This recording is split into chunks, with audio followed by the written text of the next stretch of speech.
వైకా jewellers వెలలేని Vaibhogam తరుగులేని నమ్మకం. ఇప్పుడు మన కాకినాడలో డిసెంబర్ 5న ఘనంగా ప్రారంభం కాబోతోంది. నమస్తే విజయ మ్యామ్. హాయ్ ఉషా. బ్రాహ్మీ ముహూర్తం అని మనం చెప్తూ ఉంటుంటాం. ప్రతి టైంకి కూడా ఒక ఎనర్జీ ఉంటుంది. మన డేలో 24 అవర్స్ ఏ విధంగా అయితే ఉంటుంటాయో ప్రతి హవర్కి, ప్రతి మినిట్కి, ప్రతి సెకండ్కి ఒక ఎనర్జీ ఉంటుంది. మార్నింగ్ అవర్స్లో ఏ టైంలో లెగిస్తే మనం అనుకున్న సంకల్పం ఏదైతే ఉంటుందో నెరవేరే అవకాశం ఉంటుంది అంటారు. అండ్ దాంతోపాటు చాలామందికి లైఫ్లో తెలియని ప్యానిక్ ఉంటుంది. లేచేటప్పుడే కొన్ని భయాలతో లేస్తూ ఉంటుంటాం. ఈరోజు పూట ఎలా గడపాలి, ఈరోజు అప్పుల వాళ్ళకి ఆన్సర్ ఎలా చేయాలి, కట్టే వాళ్ళు అడుగుతారేమో అన్న భయాలతో లేస్తూ ఉంటుంటారు. ఈ వీడియో ఎవరైతే చూస్తూ ఉంటుంటారో వాళ్ళందరికీ ఎక్కడొక్కడ ఏదో ఒక ప్యానిక్, ప్రాజెక్ట్ ఇష్యూ అవ్వచ్చు, మనీ విషయం అవ్వచ్చు, రిలేషన్షిప్ అయి ఉండొచ్చు, ఏదో ఒక ప్రాబ్లం వాళ్ళని హాంట్ చేస్తూ ఉంటుంది. వాళ్ళందరి గురించి అడుగుతున్నాను. ఏ టైంలో లేచి ధైర్యంగా ముందుకు వెళ్ళొచ్చు అంటారు? అసలు ఏం చేయాలి అంటారు? ఇది సక్సెస్కి మెట్టు ఏంటి అని కీ అడిగారనమాట. అయితే మీరు అన్నారు కదా, లేచినప్పుడు ఒక థాట్తో లేస్తున్నాను, అదే గుర్తుపెట్టుకోవాలి. ఎలాంటి థాట్స్తో లేస్తున్నారు? భయంతో లేస్తున్నారు అంటే మీరు పడుకునే ముందు భయాందోళనతో పడుకున్నారు అని అర్థం. అయితే దాన్ని ఫస్ట్ కట్ చేయాలి. ఆ భయం రాకుండా ఉండాలి అంటే మీరు పడుకునే ముందు గ్రాటిట్యూడ్ చేయమన్నాను. ఆ రోజు అయిన వాటి గురించి మీరు 11 పాయింట్స్ రాసి, అది కూడా చెప్తాను, నైట్ 11కి మీరు రాశారనుకోండి, ఇట్స్ ఎ మేనిఫెస్టేషన్ టైం. కాబట్టి 11కి నేను చేయగలుగుతాను అనుకొని పక్కాగా 21 డేస్ 11కి ఆ 11 పాయింట్స్ రాసి పడుకోండి. ఓకే. నెక్స్ట్ డే మీరన్నట్టు బ్రహ్మ ముహూర్తం ఉంది.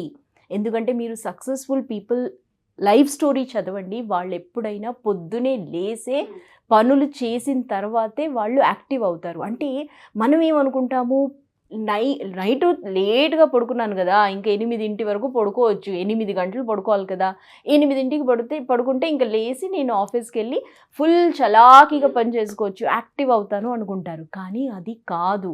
మీరు బ్రహ్మ ముహూర్తంలో లేసారనుకోండి, మీకు ఆ ఎనర్జీ వల్ల మీరు మీ పనులను చక్కగా చేయగలుగుతారు. మీలో ఒక ఎనర్జీ అనేది ఈ బ్రహ్మ ముహూర్తం వల్లే వస్తుంది అనే ఆ సీక్రెట్ని గుర్తుపెట్టుకోవాలి. అయితే ఉషా మీరు అన్నట్టు 333 చాలా చాలా పవర్ఫుల్. ఎందుకంటే ఆ టైంలో దేవదూతలు, దేవుడు అలాంటి ఎనర్జీస్ నడిచే టైం.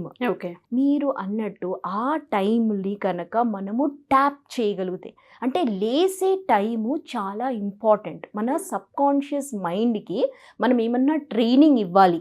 అంటే ఆల్రెడీ మన బిలీఫ్ సిస్టమ్స్ ఉన్నాయి కదా, ఆ బిలీఫ్ సిస్టమ్ని తొలగించాలి అంటున్నాను. వర్క్షాప్ వస్తే తొలగించడం అవుతుంది అంటున్నాను. రీవైరింగ్ ఆఫ్ సబ్కాన్షియస్ మైండ్ అవుతుంది.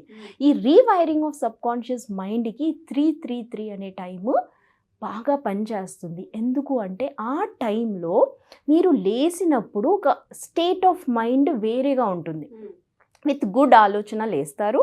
లేచిన తర్వాత మీరు అన్నట్టు ఒక పేపరు, పెన్ నైటే మీ దగ్గర పెట్టేసుకోండి. ఓకే. లెగ్గానే ఫస్ట్ థాట్ ఎలా ఉండాలి అంటే, జస్ట్ కాళ్ళని కింద పెట్టేసి నేల తల్లికి మొక్కేసి థ్యాంక్ యూ అని స్టార్ట్ చేయండి. ఓకే. థ్యాంక్ యూ అనగానే మీలో ఒక మంచి భావన అనేది బయటకు వస్తుంది. ఆ తర్వాత మీరు మెడిటేషన్ చేయగలిగితే మెడిటేషన్ చేయొచ్చు. అదే మీరు రాయాలి అనుకున్నప్పుడు రాయొచ్చు. బాల్కనీ ఉందనుకోండి, మీరు వెళ్ళి జస్ట్ మార్నింగ్ కాబట్టి జస్ట్ ఓపెన్ ద డోర్, బయటికి వెళ్ళండి. మీకు చుక్కలు, చంద్రుడు ఉంటే చంద్రుడు అందరూ కనిపిస్తారు. జస్ట్ ఓపెన్ యువర్ పామ్స్, అంటే మన ఇలా అరచేతుల్ని జస్ట్ ఓపెన్ చేసేసి ఆ ఎనర్జీని రిసీవ్ చేసేసుకోండి. సో అది చాలా పవర్ఫుల్. ఇలా చేసినప్పుడు ఐ యామ్ ప్రాస్పరస్, అంటే మనీ గురించి నేను ట్యాప్ చేస్తున్నాను కాబట్టి నేను చాలా ధనవంతురాల్ని అని చెప్పగలిగారు అనుకోండి, అక్కడికి వెళ్ళేసి యూనివర్స్కి మీరు సంకేతం ఇచ్చేసినట్టే. ఈ ఒక టెక్నిక్ ఫాలో అయిపోవడమే, ఇంకా దానికి ఇంకా దోకా లేదు. ఇంకా దాన్ని షార్ట్గా ఇది పని చేస్తుంది అని ప్రాక్టీస్ చేసిన వాళ్ళు చెప్తున్నారు కాబట్టి చేయాల్సిందే.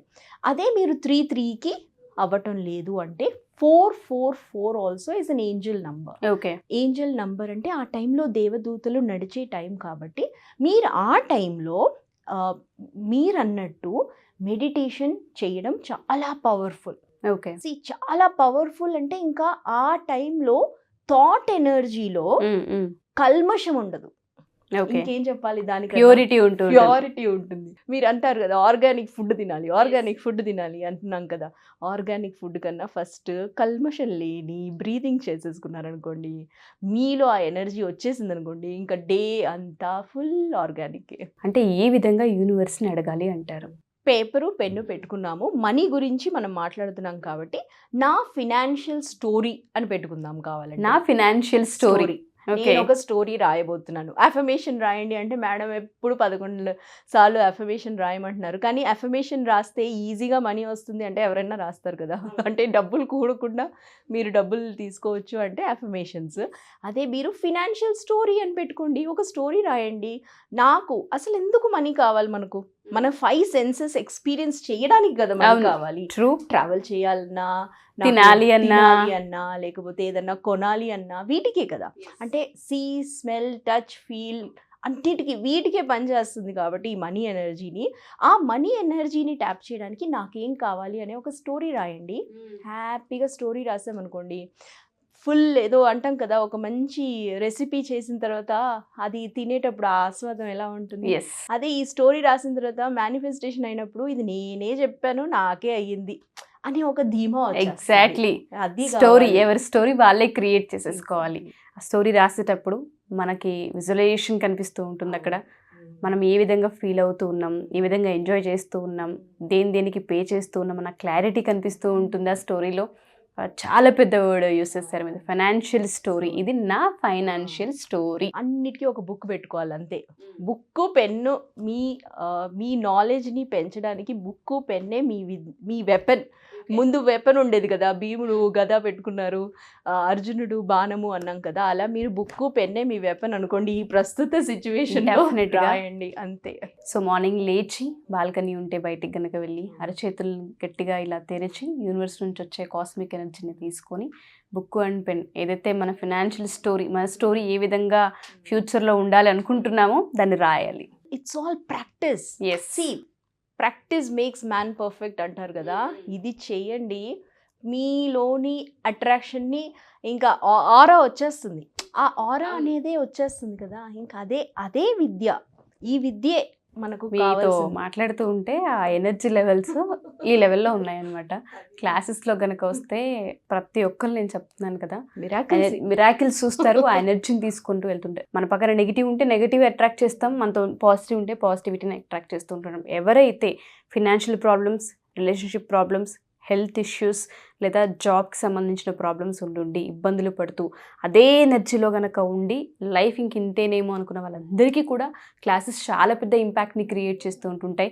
ఇదంతా ఎనర్జీ షేరింగ్ అని అండ్ దాంతోపాటు థాట్ అని చెప్తూ ఉన్నారు విజయ్ గారు. ఎవరికైనా సరే క్లాసెస్కి ఒకసారి అటెండ్ అవుదాం, ఎక్స్పీరియన్స్ చేద్దాము అనుకుంటే మార్నింగ్ అవర్స్లో క్లాసెస్ ఉంటూ ఉంటాయి. మీకు డీటెయిల్స్ కావాలి అనుకుంటే కింద స్క్రోల్ అవుతున్న కాంటాక్ట్ నెంబర్ని కాంటాక్ట్ చేయొచ్చు. Thank you ma'am. Thank you so much. Usha.